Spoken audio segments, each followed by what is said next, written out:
యేసుక్రీస్తు నామములో కూడి ఉన్నటువంటి మీ అందరికీ ప్రత్యేకమైన వందనాలు. అలాగే మరి గృహాల్లో ఉన్నటువంటి మన సహోదరులు సహోదరులందరూ కూడా ప్రత్యేకమైనటువంటి వందనాలు. యెషయా గ్రంథము 41:13.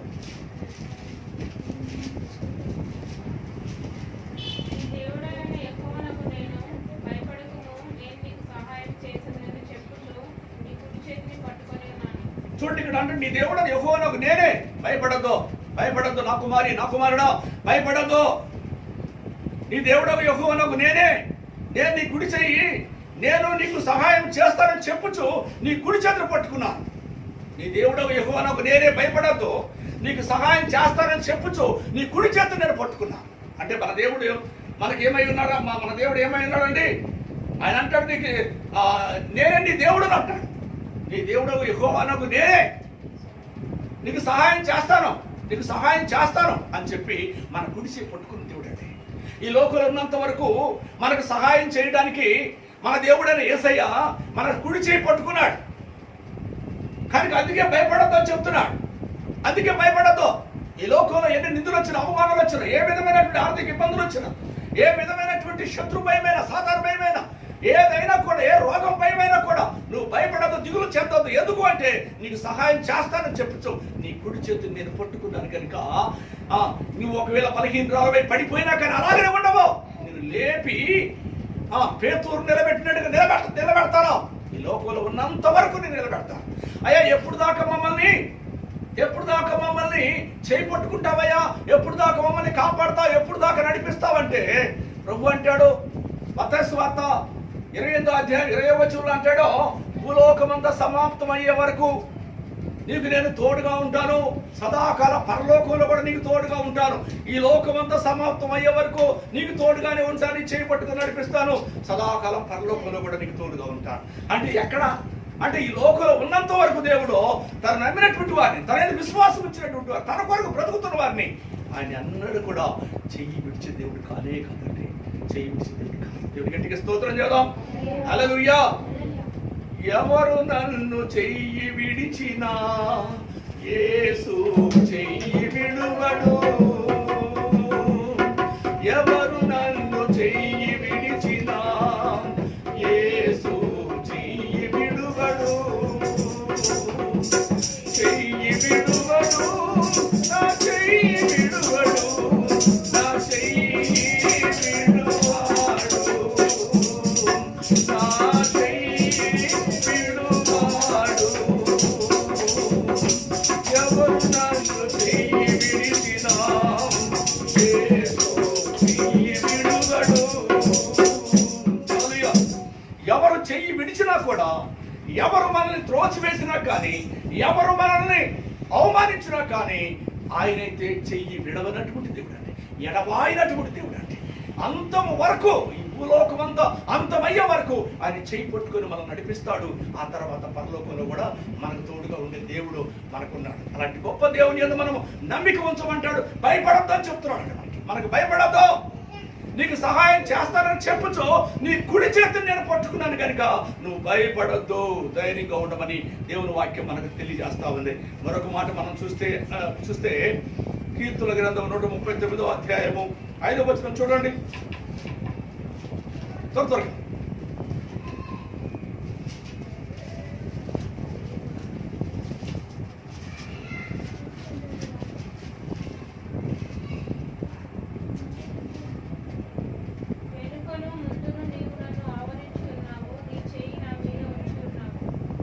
ఎవరు గట్టిగా స్తోత్రం చేద్దాం, గట్టిగా హల్లెలూయా హల్లెలూయా.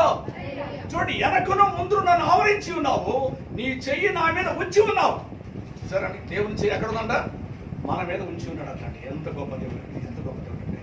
ఆయన నమ్మినటువంటి వారి యందు, ఆయన విశ్వాసం ఉంచిన వారి యందు, ఆయన కొరకు బ్రతుకుతున్నటువంటి వారి యందు ఆయన వెనకను ముందును ఆవరించాడు అంటాడు. వెనక ఆవరించాడు, ముందు ఆవరించాడు. వెనక గాని ముందు గాని నలుదిక్కులు కూడా ఆయన ఆవరించి ఉన్నటువంటి దేవుడిగా మనకుంటున్నాడు.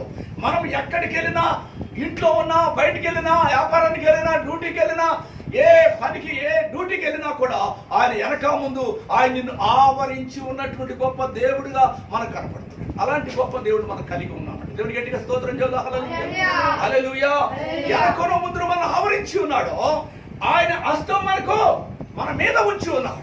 దేవుని గట్టిగా స్తోత్రం. ఏమండి ఆయన హస్తం మనకు మన మీద ఉంచాడంటే అర్థం ఏంటి అంటే మన మీద ఆయన హస్తం ఉంచినప్పుడు మనకి ఎంత ధైర్యం ఉంటుందండి, ఎంత ధైర్యం ఉంటుందండి. నా కుమారుడా నీ వెనక ముందు నేను ఆవరించాను రా, నా హస్తం నీ మీద ఉన్నదిరా, నువ్వు భయపడద్దురా అని చెప్తున్నాడండి. అంటే చెప్పేవాడు ఎవరు? సర్వశక్తి కలిగిన దేవుడు. చెప్పే ఆయన ఎవరు? భూమి ఆకాశములు సృజించిన సృష్టికర్త. చెప్పేది ఎవరు? మనం నిర్మించిన దేవుడు, మనం నిర్మించి మనకు జీవాత్మనిచ్చినటువంటి దేవుడు. ఆయన ఆయన మన కుమ్మరి అయినటువంటి దేవుడు. ఆయన చేతి పని అయినటువంటి మనము వెనకన ముందు నేను ఆవరించాను, నా హస్తం నీ మీద ఉన్నదే కనుక నువ్వెందుకు భయపడతావు? నువ్వెందుకు దిగులు చెందుతావు? భయపడకు, దిగులు చెందకు, ధైర్యంగా ఉండము, నిబ్రమంగా ఉండము. నా హస్తం నీకు తోడుగా ఉంచాను, నా హస్తం నీ మీద ఉన్నదే, భయపడొద్దని దేవుడు తన బిడ్డలకు తెలియజేస్తానండి. అంటే దేవుడు మనం చూస్తే వెనకను ముందును ఆయన మనల్ని ఆవరించిన దేవుడు. ఎంత అద్భుతం అండి! మనల మీద ఆయనకి ఎంత ప్రేమ ఉందండి, మనమంటే ఆయనకి ఎంత ప్రీతి అండి, ఎంతో ఇష్టం అండి. మనమంటే ఆయన నమ్మిన వారిని, ఆయన విశ్వాసం ఉంచినటువంటి వారిని, ఆయన కొరకు బ్రతుకుతున్న మన మీద ఆయనకి ఎంత మక్కువ అండి, ఎంత ఎంత ప్రేమ కలిగినటువంటి దేవుడు. ఒకసారి ఆలోచించండి. ఆయన అంటాడో అమ్మా నువ్వు నన్ను నమ్ముకున్నావు కనుక, నా బిడ్డవు కనుక, నా సొత్తు కనుక, నా కొరకు బ్రతుకుతున్నావు కనుక వెనకను ముందు నిన్ను ఆవరించాను, నా హస్తం నీ మీద ఉన్నదే, ఎందుకు భయపడుతున్నావు? నా హస్తములో నీవు ఉన్నావు, నా హస్తములో నిన్ను చెక్కుకున్నాను, భయపడొద్దని. దేవుని గట్టిగా స్తోత్రం చెబుదాం. దేవుని యొక్క వాక్యం యెషయా గ్రంథం 49వ అధ్యాయంలో 14-15 వచనంలో ఒక మాట అంటాడండి. అక్కడ ఏమంటాడు? తల్లి తన చంటి బిడ్డలో ఒకవేళ మరుచునేమో కానీ నేను నిన్ను మరవను, చూడుము నా అరచేతుల్లో నిన్ను చెక్కుకున్నాను. ఎవరు చెక్కున్నాడండి?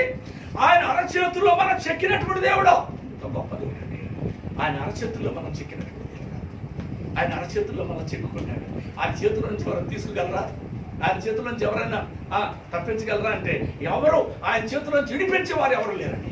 ఆయన చేతుల్లో ఉన్నటువంటి మనల్ని ఎవరు కూడా దొంగిలించలేరు, ఏమీ చేయలేరు. ఆయన చేతుల్లో నుంచి. దేవుని గట్టిగా స్తోత్రం చెబుతాం.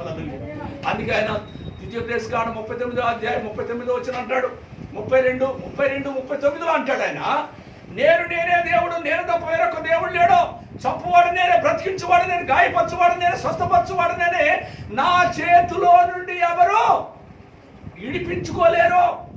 ఆయన చేతిలో మనం ఉన్నాం అనుకోండి, మనల్ని ఎవరు కూడా విడిపించుకొని తీసుకుపోయేది ఎవరో లేరండి. ఎందుకంటే ఆయన సర్వశక్తి కలిగిన హస్తాలండి. ఆయన చేతులే సమస్తము నిర్మించాయి, సమస్తము సృజించాయి కనుక ఆయన చేతుల్లో నుంచి ఎవరు విడిపించుకోలేరు. ఎందుకంటే ఆయన అంటాడు, నేను సర్వశక్తి గల దేవుడును, చంపువాడను నేనే, బ్రతికించువాడు నేనే, గాయపరిచేది నేనే, స్వస్థపరిచేది నేనని ఆయన తెలియజేస్తున్నటువంటి మాట. దేవుని గట్టిగా స్తోత్రం చెబుతాం. హల్లెలూయా. దేవుని యొక్క వాక్యంలో మరొక మాట మనం చూస్తే ఇర్మియా గ్రంథం చూడండి. ఇర్మియా గ్రంథంలో ఒక మాట అంటాడు. ఇర్మియా గ్రంథము 18:3 వచనం చూడండి. 18:3.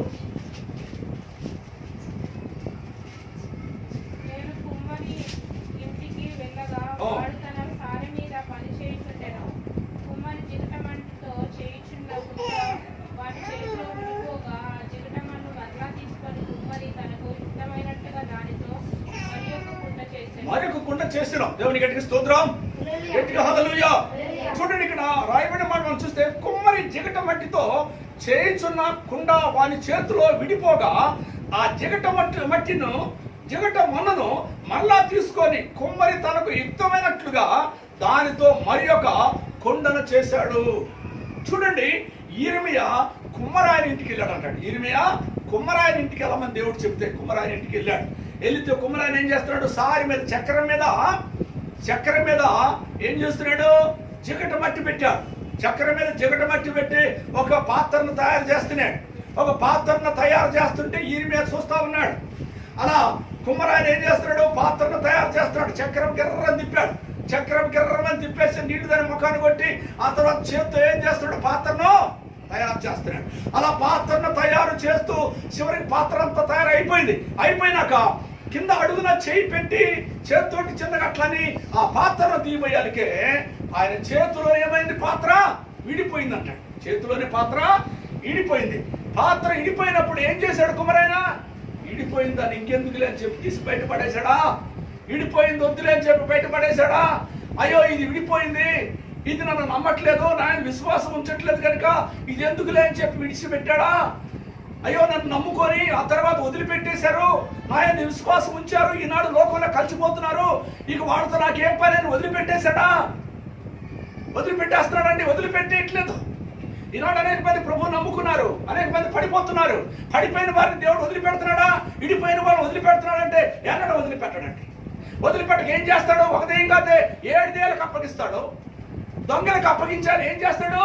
మరలా ఆయన ఇష్టం వచ్చిన పాత్రగా చేసుకుంటాడు, ఇడిపోయినటువంటి పాత్ర. దేవుడు గట్టిగా స్తోత్రం చెబుదాం. హల్లెలూయా. అందుకే చూడండి, ఇడిపోయిన దాన్ని ఏం చేశాడు?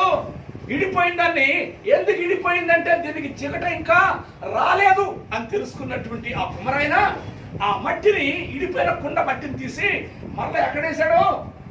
మరలా ఆ మట్టి మీద వేసాడు. వేసేసి ఏం చేశాడు? దాన్ని నీళ్లు చల్లేసి దాని ముఖం మీద నీళ్లు చల్లి దాన్ని ఏం చేశాడు? బాగా ఇంకా తొక్కడం ప్రారంభించాడు. ఎందుకు? చికట రావాలి కదా. చికట రానందువల్ల కదా అది విడిపోయింది. కనుక ఈ దినాలు అనేక మంది దేవునికి లోపట్లేదు, దేవునికి విధేయులు కావట్లేదు, దేవుని కొరకు బ్రతకడానికి ఇష్టపడలేదు, లోక ఆశల్లో విడిపోతున్నారు, లోక కోరికలను విడిపోతున్నారు. శరీరాశిని బట్టి, నేత్రాశిని బట్టి, జీవ డంబాలను బట్టి, లోకంలో ఉన్న కోరికలను బట్టి విడిపోతున్నారు. ఇడిపోయేది ఎందుకు అంటే జిగట మట్టి అంటే దేవునికి అతుక్కుండేటువంటి మట్టి లేదు, జిగటలేదు. జిగట లేకపోవడం ద్వారా అది విడిపోయింది. ఇప్పుడు ఏం చేయాలని? జిగట వచ్చేదాకా తొక్కాలి. అందుకే కుమారాయన ఏం చేశాడు? ఆ ఇడిపోయిన కొండని మళ్ళా దాని మీద వేసేసి, మట్టి మీద వేసేసి దాన్ని బాగా జిగట వచ్చేదాకా తొక్కుతా ఉన్నాడు. ఎప్పుడైతే తొక్కుతూ ఉండగా ఆ మట్టి అంటుంది, అయ్యా ఇక నీకు ఇష్టం వచ్చినట్టు పాత్రగా బతుకుతానయ్యా, నువ్వు ఏ పాత్రగా చేస్తే అలాగ నేను బతుకుతానయ్యా, నీ ఇష్టంగా బ్రతుకుతానయ్యా, నీకు లోపడతానయ్యా, అయ్యా ఇక నన్ను తొక్కొద్దయ్యా అని చెప్పి అది ఆ మట్టి బ్రతిమలాడుకుంటుంది. మంచాన పట్ట వ్యక్తి ఏం చేస్తాడు?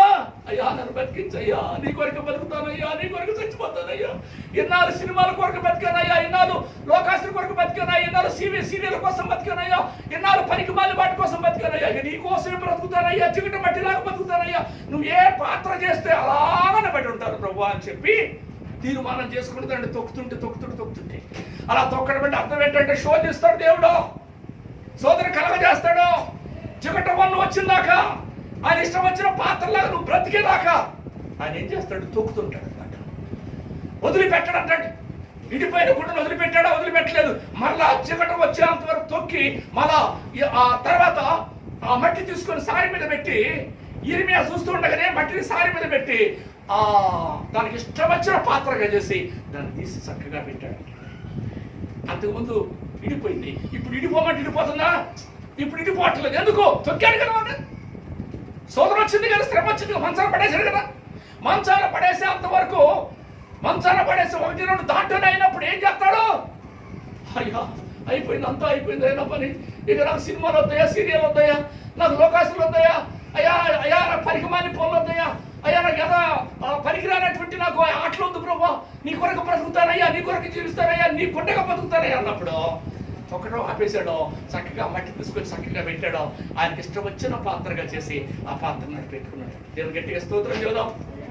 హల్లెలూయా, హల్లెలూయా. కనుక ఇడిపోయినటువంటి వారిని వదిలిపెట్టే దేవుడు కాదండి. అందుకే అంటాడు ఇర్మియా, ఇశ్రాయేలు ప్రజలందరూ కూడా వాళ్ళు జిగట బట్టి, నేను కుమ్మరవాణ్ణి, వాళ్ళు నేను వదిలిపెట్టను, వాళ్ళు నా చేతిలో ఉండి ఏం మాత్రం ఇడిపోతున్నారు కనుక నువ్వు కుమ్మరాయన కాడికి వెళ్ళి నువ్వు వాడు చూడు. కుమ్మరాయన ఏం చేస్తాడు? ఇడిపోయే వాళ్ళని తొక్కుతాడు. జిగట వచ్చేంత తొక్కుతాడు. అలాగే ఇశ్రాయేలు ప్రజలు కూడా అలాగ నేను తొక్కుతాను, ఇష్టం వచ్చిన పాత్ర అయ్యేంతవరకు తొక్కుతానని తెలియజేశాడు. దేవుని గట్టిగా స్తోత్రం చేద్దాం. హల్లెలూయా, హల్లెలూయా. కనుక దేవుని వాక్యం మనకు అదే చెప్తుందండి. కుమ్మరి జిగట మట్టితో చేయుచున్న కుండ వాని చేతులు విడిపోగా ఆ జిగటమన్ను మరలా తీసుకొని కుమ్మరి తనకు యుక్తమైనట్లుగా దానితో మరి యొక్క కుండను చేశాడు. మరొక కుండ చేశాడు. అంతకుముందు కుండగా కాకుండా మరొక కుండగా చేశాడు. అంటే అంతకుముందు ఇడిపోయే కుండగా ఉంది, ఇప్పుడు ఏం చేశాడు? మంచి కుండగా చేశాడు. ఓటి కుండను ఏం చేశాడు చెప్పండి? మంచి కుండగా చేశాడు. రోగంతో ఉన్న కుండను ఏం చేశాడు చెప్పండి? ఆరోగ్యం గల కుండగా చేశాడండి.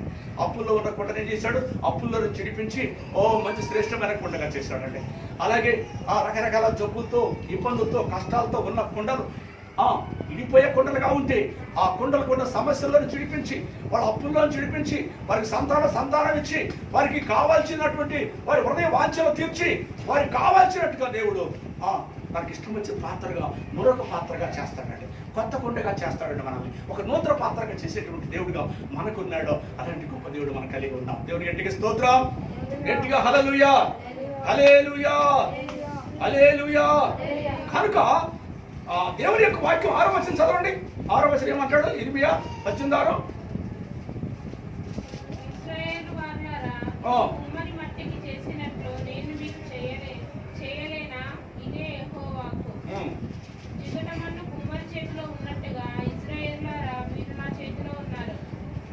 ఏమై ఉన్నారంటండి?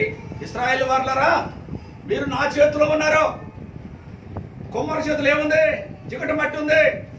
కుమ్మరి చేతిలో బట్టి ఉన్నట్టుగా ఇశ్రాయేలు వారులారా మీరు నా చేతిలో ఉన్నారు. భూలోకంలో ప్రజలందరూ కూడా ఎవరి చేతిలో ఉన్నారు? దేవుని చేతిలో ఉన్నారు. కనుక మీరందరూ కూడా జిగట మట్టి అయితే నేను కుమ్మరవాడను. ఇశ్రాయేలు వారులారా మీరందరూ ఎవరి చేతిలో ఉన్నారు? నా చేతిలో ఉన్నారు. కనుక నీవు నేను మనమందరము కూడా భూలోకంలో ప్రతి మనిషి కూడా ఎవరి చేతిలో ఉన్నారంటే యేసయ్య చేతిలో ఉన్నారండి. యేసయ్య చేతిలో ఉన్నారు. అది గుర్తెరిగి యేసయ్య చేతిలో సకల ఆశీర్వాదం ఉన్నాయండి. యేసయ్య చేతిలో సకల దీవెనలు ఉన్నాయండి. యేసయ్య చేతిలో హెచ్చిస్తాడు, తలగా చేస్తాడు, పైవారిగా చేస్తాడు, భూలోకంలో ప్రజలందరికంటే హెచ్చుగా చేస్తాడండి. పాత్రని ఇడిపోయే పాత్రగా లేక పాత్రలు ఒకవేళ బలహీనమైన పాత్రలు ఏం చేస్తాడు? బలమైన పాత్రలుగా ఒక నూతన పాత్రగా కొత్త పాత్రగా చేసి అక్కడ పెట్టడానికి దేవుడు సిద్ధంగా ఉన్నాడండి. దేవుని గట్టిగా స్తోత్రం. పనికి రాని పాత్రలను పనికొచ్చే పాత్రగా చేయవాడు మన దేవుడు. తాగుబోతు పాత్రలను తాగుడు లేకుండా పరిశుద్ధిగా మార్చువాడండి. దొంగలను, వ్యభిచారులను వారందరూ కూడా మార్చి ఆ యొక్క పరిశుద్ధులుగా మార్చేటువంటి పాత్రలుగా ప్రభు చేస్తాడండి. ఒకనాడు దొంగలు, ఒకనాడు వ్యభిచారు, ఒకనాడు రకరకాలుగా పాడుపోలు చేసేటువంటి పాత్రగా ఉన్నవాడని దేవుడు ఏం చేస్తాడంటే పనికొచ్చే పాత్రగా, ఒక నూతన పాత్రగా, పరిశుద్ధమైన పాత్రగా, నీతిమంతుల పాత్రగా మార్చువాడే దేవుడు అండి మన ప్రభు యేసయ్య. అందుకే ఏ పనికి మాలిన వాడైనా కానీ యేసయ్య చేతిలో ఉన్నాడు. ఒకరోజు ఆ పాత్రని ఏం చేస్తాడు చెప్పండి? ఆయన చేతిలో ఉన్న పాత్రని విడిపోయే పాత్రనైనా అది కొత్త పాత్రగా మార్చి, నూతన పాత్రగా మార్చి, పరిశుద్ధులుగా మార్చి ఆయన చక్కగా ఇదిగో చూడండి. ఒకనాడు ఎలా ఉండేవాడు, ఈనాడు ఎలా ఉన్నాడు. కారణం ఏంటి? ఇతను నేనే కొత్త పాత్రగా చేశాను. కొత్త పాత్రలుగా మార్చువాడు మన దేవుడు. అలాంటి గొప్ప దేవుడు మనకు కలిగి ఉన్నాడు. ఒకనాడు లేమిలో ఉన్నాం, ఒకనాడు దరిద్రులుగా ఉన్నాం, ఒకనాడు పెంట కుప్పల మీద ఉన్నాం. అయితే దేవుడు అంటాడు పెంట కుప్పల మీద నిన్ను పైకి లేవనెత్తి అందరికంటే నిన్ను హెచ్చుగా చేస్తాను అని అంటాడు. హెచ్చుగా నిన్ను చేయబోతున్నాను. నీకు మొదట కలిగింది కొద్దిగా అయినా కానీ తుదకు మహా అభివృద్ధిలోనికి నేను తీసుకొస్తాను. అలాంటి గొప్ప దేవుడు మనం కలిగి ఉన్నామండి. ఆయన నమ్మినటువంటి వారిని, ఆయన చిత్తానుసారం నడిచేటువంటి వారిని ఆయన పట్టణంలో ఉన్నప్పుడు దీవిస్తాడు, పల్లెల్లో ఉన్నప్పుడు దీవిస్తాడంటే అక్కడ వారిని తలగా చేస్తాడు, పైవారిగా చేస్తాడండి. వారిని ఆకాశవాక్యాన్ని పడదల దీవెనలో వాడు కుమ్మరిస్తాడు. అలాగా ఒక ఆశీర్వదకరమైన పాత్రగా, ఒక దీవెనకరమైన పాత్రలుగా ప్రభు నిలబెట్టి దేవుడిగా ఉన్నాడు. ఆయన మనకు కుమ్మరవాడు, మనం జిగట మట్టి అండి. మనం జిగట మట్టి కుమ్మరవారి చేతిలో ఉన్నట్లుగా మనం యేసయ్య చేతిలో ఉన్నామని గుర్తు పెట్టుకొని మనం ఈ లోకంలో జీవిద్దాం. ఈ లోకంలో ప్రభు కోసం బ్రతుకుదాము, ప్రభు కొరకు బ్రతుకుదాము. ఎందుకంటే మన కుండని ఎలాంటి కుండనైనా మార్చడానికి ప్రభు సిద్ధంగా ఉన్నాడు కనుక. అందుకే మనం ఒకటి గమనించాలి. నా ప్రభు నాకు తండ్రి అయి ఉన్నాడు. ఆయన నాకు తండ్రి, నేను జిగట మట్టిని, ఆయన కుమ్మరవాడు, ఆయన చేతి పని అయి ఉన్నాను నేను అని గుర్తు పెట్టుకొని ఈ లోకంలో మనం బ్రతుకుదాము. దేవుడి మాటలు దీవించడు కాక ప్రార్థన చేసుకుందాం. ప్రేమగల తండ్రి, దయగల మా యేసయ్య నీకు వందనాలు. అనేక విషయాలు మాతో మాట్లాడేందుకు స్తోత్రాలు, వందనాలు చెల్లిస్తున్నాం తండ్రి. అయ్యా నీకు వందనాలు. నీ చేతులను నిర్మించను, ఒక రూపును నాకు తయారు చేశావు. నీ అడుగుజాడలు నడుస్తున్నట్లుగా నాకు బుద్ధి దయచేయండి అని భక్తుడు చెప్తున్నాడు తండ్రి. కనుక నాయన నీ చేతులు మమ్మల్ని నిర్మించే కనుక, ఒక రూపు ఏర్పాటు చేసే కనుక మాకు జ్ఞానము దయచేయండి, తెలివి దయచేసి నీ అడుగుజాడలు నడుస్తున్నట్టుగా మాకు బుద్ధి దయచేయండి తండ్రి. మీ స్తోత్రాలు, మీకు వందనాలు చెల్లిస్తున్నాను తండ్రి. వెనకను ముందు మమ్మల్ని ఆవరించి ఉన్నావు, నీ హస్తం మా మీద ఉన్నది కనుక మేము భయపడాల్సిన పని లేదు తండ్రి. నేను నీకు దేవుడై ఉన్నాను, నీకు సహాయం చేస్తానని చెప్పుచు నీ కుడి చేత నేను పట్టుకున్నాను కనుక భయపడద్దు, దిగులు పడద్దు అని చెప్తున్నావు తండ్రి. మీకు స్తోత్రాలు, మీకు వందనాలు చెల్లిస్తున్నాను తండ్రి. ఈ భూలోకమంతా సమాప్తం అయ్యే వరకు సదాకాలం పరలోకంలో కూడా మీకు తోడుగా ఉంటాను, మీకు మీ చేయి పట్టుకుని నడిపిస్తాను అంటున్నావు తండ్రి. మీకు స్తోత్రం, మీకు వందనాలు నాయన. నువ్వు నీ చేయి నేను పట్టుకున్నాను కనుక నేల పడినను తిరిగి లేస్తావు, ఎందుకంటే నేను నీ చేయి పట్టుకున్నాను కనుక. నా కుమారుడు భయపడద్దు, నేను నీ చేయి పట్టుకున్నాను. అనేక సార్లు సమస్యలు, ఇబ్బందులు, కష్టాలు వచ్చినా కానీ నువ్వు భయపడాల్సిన పని లేదు. నువ్వు పడబోయినప్పుడు నేను లేవనెత్తి నిలబెడతాను కనుక నువ్వు భయపడద్దు, ఈగులు పడద్దు అని చెప్తున్నావు తండ్రి. కనుక నాయనమా ఇక్కడ ఉన్న కూడిన బిడ్డలందరూ దీవించండి, ఆస్వాదించండి నాయన. నువ్వు కుమ్మరవాడివైతే మేము జిగటమట్టి అయి ఉన్నాము, మేము నీ చేతి పని అయి ఉన్నాము తండ్రి. మీ స్తోత్రాలు తండ్రి. కుమ్మరవాడి చేతిలో మట్టి ఎలా ఉన్నదో అలాగే ఇశ్రాయేలు అందరూ కూడా నా చేతిలో ఉన్నారంటున్నాం తండ్రి. మీ స్తోత్రాలు, వందనాలు చెల్లిస్తున్నాం ఆయన. ఇడిపోయిన కుండను వదిలిపెట్టలేదు కానీ మళ్ళీ తిరిగి ఒక కొత్త కుండగా మార్చావు. అలాగే మమ్మల్ని కూడా అలా కొత్త కుండగా, నూతన కుండగా మార్చడానికి సమర్థుడు, శక్తిమంతుడు తెలియజేసిన స్తోత్రాలు తండ్రి. కూడిన బిడ్డలందరూ కూడా దీవించి ఆస్వాదించి ఆయన ఈ కరోనా వైరస్ నుంచి అయినా మమ్మల్ని తప్పించి రక్షించి కాపాడండి. మీరు మహిమ పొందమని ప్రార్థన చేస్తున్నాము. సంఘ బిడ్డలందరూ కూడా తండ్రి మరి కరోనా వైరస్ ఎవరికి రాకుండా ప్రతి ఒక్క కుటుంబాన్ని దర్శించండి.